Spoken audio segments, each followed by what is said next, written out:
আমি doctor Manojesh Bandyopadhyay, robotic and minimal access thoracic surgeon, Narayana Health, Kolkata. আজকে আমাদের আলোচনার বিষয়বস্তু হলো লাং ক্যান্সার। যেহেতু নভেম্বর মাসটা লাং ক্যান্সার মান্থ, সেই হিসাবে আমরা লাং ক্যান্সার সম্বন্ধে কয়েকটা ছোট ছোট জিনিস জেনে নেব, যেগুলো জানলে লাং ক্যান্সারের পেশেন্ট বা তার বাড়ির লোকের কিছু উপকার হতে পারে। প্রথম কথা, লাং ক্যান্সার কেন হয়? লাং ক্যান্সার হওয়ার সবচেয়ে বড় কারণ হলো স্মোকিং।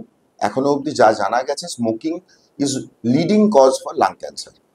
দ্বিতীয় কথা হলো দূষণ। যেহেতু দূষণ ক্রমশ বাড়ছে, সুতরাং লাং ক্যান্সারের প্রবণতাও মানুষের মধ্যে সেই পরিমাণেই বাড়ছে। ফলে দূষণের হাত থেকে বাঁচা এবং স্মোকিংয়ের হাত থেকে বাঁচা এটা খুব গুরুত্বপূর্ণ। এছাড়াও ফিউমস বিভিন্ন রকমের, যেমন গাড়ির ধুলো ধোঁয়া বা রেডিয়ান এক্সপোজার, এগুলোতেও কিন্তু লাং ক্যান্সারের প্রবণতা বাড়ে। লাং ক্যান্সার হলে সাধারণত যে অসুবিধেগুলো হয় সেটা অন্য যে কোনো ফুসফুসের অসুখের সঙ্গেই কিন্তু মিলে যায়। অর্থাৎ কিনা সর্দি, কাশি, কখনো কখনো জ্বর, বেশিরভাগ সময় রক্ত ওঠে না, বাট কখনো কখনো কাশির সাথে রক্ত উঠতেও পারে। এছাড়া ওজন কমা এবং খিদে চলে যাওয়া, এই দুটো জিনিসও থাকতে পারে।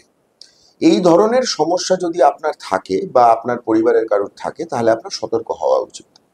লাং ক্যান্সার কিছু কিছু ক্ষেত্রে যাদের ফ্যামিলিতে এর আগে লাং ক্যান্সার হয়েছে তাদের ক্ষেত্রেও হতে পারে, সুতরাং সেখানেও একটা সতর্কতা অবলম্বন করা প্রয়োজন।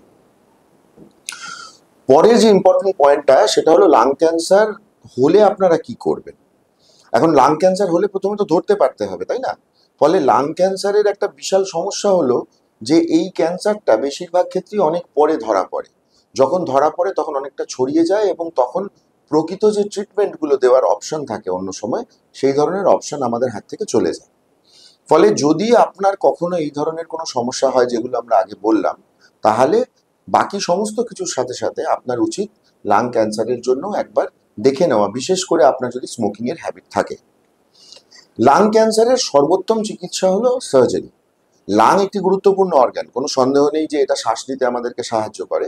কিন্তু একটা জিনিস ভুলে গেলে চলবে না, যে বিভিন্ন কারণে, অন্যান্য কারণে, যেমন টিবি তার মধ্যে একটা অন্যতম বড় কারণ আমাদের দেশে, তার জন্যও কিন্তু দীর্ঘদিন ধরে লাং ক্যান্সার সার্জারি হয়ে আসছে, যেখানে লাং, এমনকি পুরো লাং একদিকের, সেটাও বাদ দেওয়ার পরে মানুষ কিন্তু বেঁচে থাকেন। ফলে লাং ক্যান্সার হলেই সার্জারিতে ভয় পেয়ে সার্জারি থেকে দূরে থাকার চেষ্টা করাটা অন্যায় হবে, কারণ তাহলে আপনি নিজেকে প্রকৃত চিকিৎসা থেকে বঞ্চিত করছেন। ফলে সুযোগটা থাকলে, মানে সময় মতন যদি আপনি এসে পৌঁছতে পারেন, তাহলে পরে লাং ক্যান্সার সার্জারি কিন্তু আপনাকে সবচেয়ে ভালো কোয়ালিটি অফ লাইফ এবং ডিজিজ ফ্রি সার্ভাইভাল দিতে পারে। তবে একটা কথা মনে রাখা প্রয়োজন, সেটা হলো লাং ক্যান্সারের চিকিৎসার ক্ষেত্রে অন্য যে কোনো ক্যান্সারের মতোই মাল্টিডিসিপ্লিনারি টিম মিটিং, এই জিনিসটা অত্যন্ত গুরুত্বপূর্ণ।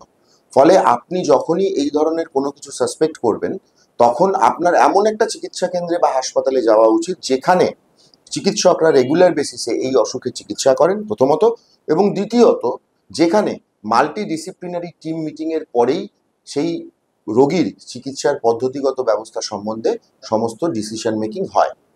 এটা খুব ইম্পর্টেন্ট যে আপনি লাং ক্যান্সার থেকে দূরে থাকতে পারবেন এবং লাং ক্যান্সার হওয়ার পরেও আপনি ভালো থাকতে পারবেন, এই বিষয়টা বোঝাটা আপনাদের জন্য ভীষণ জরুরি। ধন্যবাদ, নমস্কার।